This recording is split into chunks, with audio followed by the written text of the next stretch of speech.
Sir कल आकाश आनंद यहाँ पर आपके वजीरगंज विधानसभा में आ रहे हैं, तो कितने लोगों की आने की संभावनाएं हैं बहुजन समाज की? ईवीएम में जो है वो गड़बड़ी करने की संभावना जो है वो है। तो ईवीएम से ये तो है कि फेयर चुनाव नहीं हो रहा है, फिर भी अगर सरकार जबरदस्ती इम्पोज कर रही है यहाँ की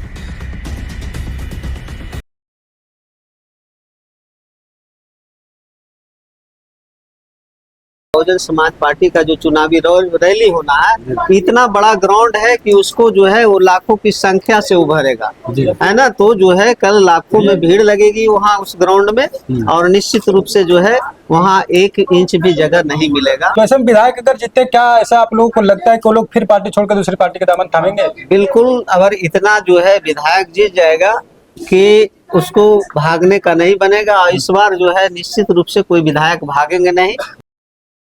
नमस्कार, मैं रविंद्र कुमार, आप देखना शुरू कर चुके हैं आपका अपना चैनल हिंदी दस्तक यूपी। अभी मौजूद है हम बिहार में, और बिहार में आजकल चुनावी रंग चल रहा है। हालांकि प्रथम चरण की वोटिंग जो है वो समाप्त हो चुकी है और दूसरे चरण की वोटिंग 11 नवंबर को है। ऐसे में बहुजन समाज पार्टी किस प्रकार से बिहार में चुनाव लड़ रही है, आज हम जानने का प्रयास करेंगे। और हमारे साथ बातचीत करने के लिए दिलीप कुमार जी हैं, प्रदेश सचिव सह जोन इंचार्ज बिहार। इनसे जानेंगे बहुजन समाज पार्टी किस पैटर्न पर चुनाव लड़ रही है। क्या बहुजन समाज पार्टी बिहार में कुछ बड़ा परिवर्तन करने जा रही है? क्या बीएसपी चीफ मायावती जी के आने से बहुजन समाज पार्टी में कुछ नया जान आया है, या फिर आकाश आनंद को मायावती जी ने 1 महीने से बिहार में छोड़ कर रखा है? और आकाश आनंद के आने से क्या लगता है बहुजन समाज पार्टी बिहार में बीजेपी को, आरजेडी को, जेडीयू को टक्कर दे रही है? तो तमाम मुद्दों पर बातचीत करेंगे। बिहार में क्या कुछ समस्याएं हैं लोगों की? तो बहुजन समाज पार्टी जीतती है, कुछ विधायक लेकर आती है, क्या गठबंधन करेगी, और बहुजन समाज पार्टी का यहाँ पर कार्य कैसा होगा, तमाम मुद्दों पर बातचीत करेंगे। सर स्वागत है आपका। थैंक यू, धन्यवाद आपके। सर पहले सवाल होगा कि अभी मौजूद है हम वजीरगंज में, विधानसभा गया के जिले में। तो क्या लगता है जो वजीरगंज में विधानसभा के चुनाव लड़ रहे हैं, जिनका नाम चितरंजन कुमार उर्फ पिंटू भैया है, चिंटू भैया, तो इनका जो यहाँ पर चुनावी माहौल कैसा आप लोग देख रहे हैं, किस प्रकार से चुनाव मैदान में है? ये चितरंजन कुमार उर्फ चिंटू भैया जो बहुजन समाज पार्टी के प्रत्याशी वजीरगंज विधानसभा से हैं, ये बहुत ही मजबूती से चुनाव लड़ रहे हैं और माहौल बन चुका है ना। यहाँ के तमाम सर्व समाज के लोग जो है इनसे खुश हैं और ये काम करने वाले प्रत्याशी हैं। ये चुनाव पूर्व में भी निर्दलीय चुनाव लड़े थे और हारने के बाद भी इन्होंने बहुत सारा मने जो है काम किए हैं क्षेत्र में, इसलिए यहाँ की जनता इनको चाह रही है और पूरी माहौल है। और इस तरह का माहौल बन चुका है कि इनके टक्कर में अब कोई भी प्रत्याशी नहीं है और ये निश्चित रूप से चुनाव जीत रहे हैं। लेकिन सर आरोप बसपा के ऊपर लग रहा है कि बहुजन समाज पार्टी के यहाँ पर जनाधार नहीं है, बहुजन समाज पार्टी लोगों का वोट बिगाड़ने के चक्कर में लगी है। आप लोग इसको कैसे देखते? क्या जो आरोप है वाकई में सही या फिर निराधार आरोप लग रहा है? ये जो है बहुजन समाज पार्टी, आप जानते हैं कि ये बहुजन समाज सर्वजन समाज की पार्टी है और बड़ी आबादी वाली पार्टी है, बड़े वोटर्स वाली पार्टी है। और जो इस तरह का वो लगा रहे हैं, आरोप लगाते हैं कि जनाधार नहीं है, ये बिल्कुल जो है उनका कोरी बकवास है। बहुजन समाज बहुत बड़ा समाज है और इसके टक्कर में और कोई नहीं है, तो इसलिए जो है उसका निराधार आरोप है और निश्चित रूप से ये कहना बिल्कुल गलत है उन लोगों को। और हमारा इतना बड़ा जनाधार है कि हम जो है चुनाव जीतने में सक्षम हैं।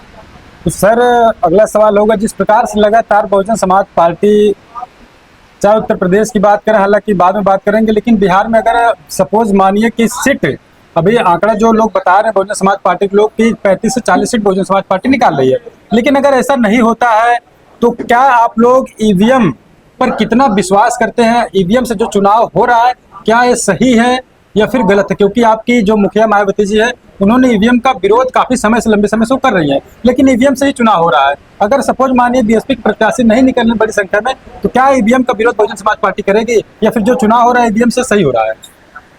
देखिए, बहुजन समाज पार्टी और माननीय बहन जी हमेशा ईवीएम के विरोध में बात किए हैं, क्योंकि ईवीएम जो है एक ऐसा मने सिस्टम है कि जिस कंट्री ने ईवीएम को बनाया वहीं ये बैन किया।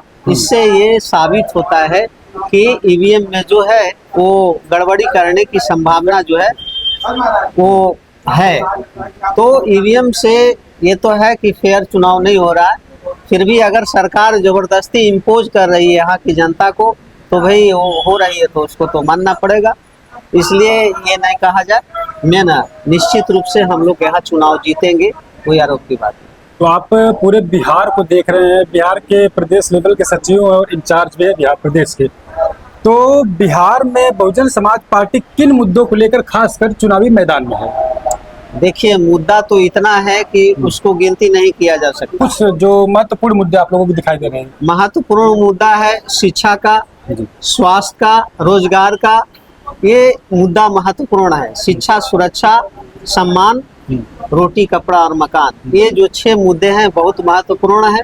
और इसकी भारी कमी है बिहार में। यहाँ न जो है रोजगार है, पढ़े लिखे युवा जो बेरोजगार हैं वो दर दर की ठोकरें खा रहे हैं, दूसरे प्रदेशों में जा रहे हैं और वहाँ धक्का मुक्की खा रहे हैं रोजगार के लिए, वहाँ भी नहीं मिल पा रहा। तो रोजगार की बहुत बड़ी समस्या है बिहार में। उसके बाद शिक्षा तो पूर्ण रूप से ध्वस्त है बिहार, है ना। यहाँ जितना स्कूल कॉलेज होना चाहिए, यूनिवर्सिटी होना चाहिए, वो बिल्कुल ही नहीं है। और जो भी मान लिया स्कूल बने हैं वहाँ शिक्षक नहीं है, ऐसे ही पड़ा हुआ है बिल्डिंग भवन।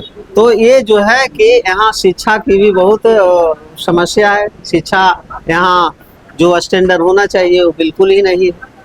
और उसके बाद स्वास्थ्य की भी बहुत बड़ी समस्या है। स्वास्थ्य जो चिकित्सा प्रणाली होना चाहिए वो नहीं है। गरीबों को जो स्वास्थ्य लाभ मिलना चाहिए वो आप जा करके देख सकते हैं, घूम सकते हैं स्वास्थ्य केंद्रों में, हॉस्पिटल में। वहाँ की हालत जो है बिल्कुल जर्जर है ना, बिल्कुल जो है चरमराया हुआ स्वास्थ्य व्यवस्था है। उसके बाद और भी तमाम समस्याएं हैं गरीबों के पास। सर, एनडीए की गवर्नमेंट प्रेजेंट टाइम में चल रही, क्या लगातार प्रधानमंत्री मोदी भी दौरा कर रहे हैं, बड़े बड़े मिनिस्टर भी दौरा कर रहे हैं बिहार में, तो लोग बता रहे हैं कि यहाँ पर लोगों को रोजगार मिला है, स्वास्थ्य व्यवस्था दी गई है, एजुकेशन लोगों को दिया गया। क्या वाकई में जमीन पर ये चीजें नहीं दिखाई दे रही आप लोगों को? बिल्कुल कोरा बकवास है। कहीं भी आप मीडिया वाले हैं, आप देख सकते हैं, कहीं भी जो बोल रहे हैं वो कुछ भी ग्राउंड पर नहीं है, जमीन पर नहीं है। तो क्या जनता इस बार पलट रही है? जनता बिल्कुल बिहार में जो है जनता त्रस्त है, विकल्प की तलाश था और विकल्प बहुजन समाज पार्टी जो है बिहार में विकल्प बन चुकी है और रुझान है बहुजन समाज पार्टी की ओर। और निश्चित रूप से आने वाला जो 14 तारीख होगा उसमें बहुजन समाज पार्टी 35 से 40 सीटें जीतकर और बिहार में सरकार बनाने की स्थिति में होगी। सर, एक सवाल ये भी होगा कि क्या अकेले बहुजन समाज पार्टी को लड़ना सभी के खिलाफ क्या आसान लग रहा है? क्योंकि तमाम लोग पार्टी गठबंधन करके चुनाव लड़ रहे। इधर महागठबंधन सामने आपके है और सामने दूसरी साइड अगर देखेंगे एनडीए है। तो आप लोग अकेले चुनावी मैदान में है, तो अकेले लड़ना क्या उन लोगों से टक्कर लेना या फिर उनके खिलाफ लड़ना या फिर सत्ता परिवर्तन करना आप लोगों को आसान लगता है? देखिए, आप ये स्वाभाविक है, गठबंधन कौन करता है? गठबंधन तो वो करता है जो कमजोर होता है। तो ये लोग बहुत कमजोर है, इसलिए कोई 30 पार्टियों का, कोई माने 25 पार्टियों का ये गठबंधन करके चुनाव लड़ना है। इसका साफ जाहिर होता है कि इन लोगों की जो छवि है जनता में बिल्कुल खराब है, धूमिल है। इसलिए दूसरे का सहारा, 25 लोगों को सहारा एक बना करके इन लोग चुनाव लड़ रहे हैं। अगर अकेले अकेले चुनाव लड़े तो पता चलेगा कि तो तमाम जो है ये सोचेंगे, है ना। 10 सीट भी जो जीतने के लिए इन लोगों को सोचना पड़ेगा। और बहुजन समाज पार्टी बिल्कुल जो है साफ छवि की पार्टी है और बहुत बड़ी पार्टी है। राष्ट्रीय पार्टियों में बहुजन समाज पार्टी तीसरे नंबर पर खड़ी है। तो जो है इसको अगर कोई बहुजन समाज पार्टी को छोटा कहता है तो बिल्कुल कोरा बकवास है। और बहुजन समाज पार्टी अकेले चुनाव लड़ने के लिए सक्षम है। और बहुजन समाज पार्टी का नारा है सर्वजन हिताय सर्वजन सुखाय का। बहन जी जो नारा दिए हैं सर्वजन हिताय सर्वजन सुखाय, तो बताइए कि जिसके पास सर्वजन का स्नेह हो, प्यार हो, उससे बड़ी पार्टी क्या हो सकती है? और उससे कौन मने टकराने का मने क्षमता? लोग अभी तक आरोप इस पर लगाते हैं कि पहले तो बहुजन समाज पार्टी बहुजन हिताय बहुजन सुखाय की बात करती है, जब से कांशीराम साहब चले गए मायावती जी ने जो है पार्टी के नारे को बदल दिया, सर्वजन से बहुजन से इन्होंने सर्वजन हिताय सर्वजन सुखाय कर दिया। पार्टी क्यों नारा बदली और कारण क्या रहा? नहीं नहीं, नारा नहीं बदली है। मैं ना बहुजन हिताय और बहुजन सुखाय और सर्वजन हिताय सर्वजन सुखाय, मैं ना कहने का मतलब एक ही है, अर्थ एक ही है।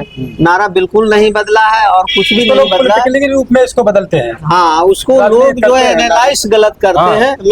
हाँ। मैं ना उसका विश्लेषण करने का उन लोगों को जो तरीका है हाँ, वो वो- बिल्कुल गलत है। मैं ना जी। हाँ, तो जिस प्रकार से आप सर कह रहे हैं कि 35 से 40 सीटें बहुजन समाज पार्टी इस बार बिहार में जीतने जा रही है, तो ऐसे में अगर पीछे रिसेंटली देखा जाए, बहुजन समाज पार्टी अभी तक बिहार में 4 से 5 विधायक अपना जिता चुकी है, लेकिन वो लोग लगातार जो है बहुजन समाज पार्टी का दल छोड़कर दूसरे पार्टियों में शामिल हो जाते हैं। तो क्या ऐसा इस बार भी होगा? अगर पार्टी जिस प्रकार से मेहनत कर रही है, इधर मायावती जी भी मैदान में उतरे, आकाश आनंद को उतारा गया, तो ऐसे में विधायक अगर जीते, क्या ऐसा आप लोगों को लगता है कि वो लोग फिर पार्टी छोड़कर दूसरी पार्टी का दामन थामेंगे? बिल्कुल। अगर इतना जो है विधायक जीत जाएगा कि उसको भागने का नहीं बनेगा। और इस बार जो है निश्चित रूप से कोई विधायक भागेंगे नहीं। एक जो है वो मजबूत जो है यहाँ जो है वो बन चुका है, इसलिए अच्छा। भागने का संभावना नहीं। तो सर आखिरी सवाल होगा, बहुजन समाज पार्टी की मुखिया मायावती जी ने अभी जो कैमूर जिले के भभुआ मैदान में उनकी एंट्री हुई और बड़ा जन समर्थन लोगों को देखने को मिला, क्या उनके आने से बड़ा परिवर्तन यहाँ पर बिहार में हुआ है? बिल्कुल, उनके आने से बहुत बड़ा संदेश गया है और बहुत बड़ा परिवर्तन मतलब होगा बिहार में बहन जी के आने से। सर कल आकाश आनंद यहाँ पर आपके वजीरगंज विधानसभा में आ रहे हैं, तो कितने लोगों की आने की संभावनाएं हैं? बहुजन समाज पार्टी वजीरगंज की खासकर बात करें, वजीरगंज के लोगों ने कितने लोगों की कैपेसिटी की व्यवस्था बनाई है? बिल्कुल, जो ग्राउंड है, जिस ग्राउंड में माननीय आकाश आनंद साहब ने बहुजन समाज पार्टी का जो चुनावी रैली होना है, इतना बड़ा ग्राउंड है कि उसको जो है वो लाखों की संख्या से उभरेगा, है ना। तो जो है कल लाखों में भीड़ लगेगी वहाँ उस ग्राउंड में, और निश्चित रूप से जो है वहाँ 1 इंच भी जगह नहीं मिलेगा, चाहे वो मैदान हो चाहे उसका आसपास का रोड। सर आकाश आनंद 1 महीने से तकरीबन देखा जाए 1 से 1.5 महीने से बिहार में लगे हुए हैं, आखिर कारण क्या रहा? क्या बहुजन समाज पार्टी अब पूरा फोकस बिहार में कर चुकी है, जिस प्रकार से उत्तर प्रदेश में बहन जी ने सरकार बनाकर दिखाई है? क्या आकाश आनंद को भेजने का कारण कि बहुजन समाज पार्टी अब मजबूती से बिहार में अपनी ताकत को दिखाए? बिल्कुल, बहुजन समाज पार्टी बिहार में बहुत मजबूती से चुनाव लड़ रही है और माननीय आकाश आनंद जी का जो है वो दौरा चल रहा है, इसलिए जो है इस बार निश्चित रूप से इतना होगा, इतने विधायक जीतेगी कि यहाँ सरकार बनाने की स्थिति में होगा। तो अगर मान लीजिए आपके बड़े विधायक जीत के बड़े तादाद में आते हैं, तो आप लोग किसी का सहयोग लेंगे या फिर किसी को सहयोग देंगे? देखिए, सहयोग लेना और सहयोग देना जो है वो सहयोग हम लोग लेंगे। इस बार सरकार हम लोग बनाएंगे और सहयोग देना पड़ेगा लोगों को। अगर सरकार आपकी बनती है तो काम कैसा करेगी बहुजन समाज बिल्कुल, पार्टी? बहुजन समाज पार्टी माननीय बहन जी ने जो उत्तर प्रदेश में है ना सरकार बनाकर जो काम किया, वहाँ के सर्व समाज के गरीबों के लिए और सर्वजन समाज के लिए, वही काम जो है बिहार में किया जाएगा।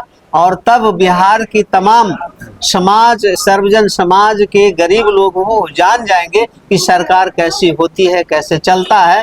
इतना माने विकास का काम होगा, ऐसी विधि व्यवस्था होगा जो आज तक बिहार की जनता देखी नहीं है, वैसी सरकार वो बिहार में देखने को मिलेगा बहुजन समाज पार्टी की सरकार। चलिए सर, बहुत बहुत धन्यवाद बातचीत करने के लिए। तो दोस्तों अभी देखिए हमारे साथ बातचीत करने के लिए बहुजन समाज पार्टी के प्रदेश महासचिव सह zone incharge Bihar Dilip Kumar sir हैं, और तमाम मुद्दों पर हमने बातचीत की। लगातार लोगों के कमेंट आ रहे थे, आकाश आनंद के आने से बहुजन समाज पार्टी बिहार में क्या कुछ करने जा रही है, कितनी सीटें बहुजन समाज पार्टी जीत रही है, क्या बहुजन समाज पार्टी 1 भी सीट निकाल पाएगी। तो तमाम मुद्दों पर हमने प्रदेश लेवल के पदाधिकारी से बात की, उन्होंने सारी चीजें एक एक करके बताई। तो अब आप क्या कुछ सोचते हैं, अपनी प्रतिक्रिया दीजिएगा। अगर आपके कोई सवाल, कोई क्वेश्चन हो, कमेंट बॉक्स में लिखेगा। अगली वीडियो में हम आपको उस सवाल का जवाब देने का प्रयास करेंगे। चलते मिलते कुछ अगली अपडेट में बने रहे आप अपने चैनल हिंदी दस्तक यूपी पर।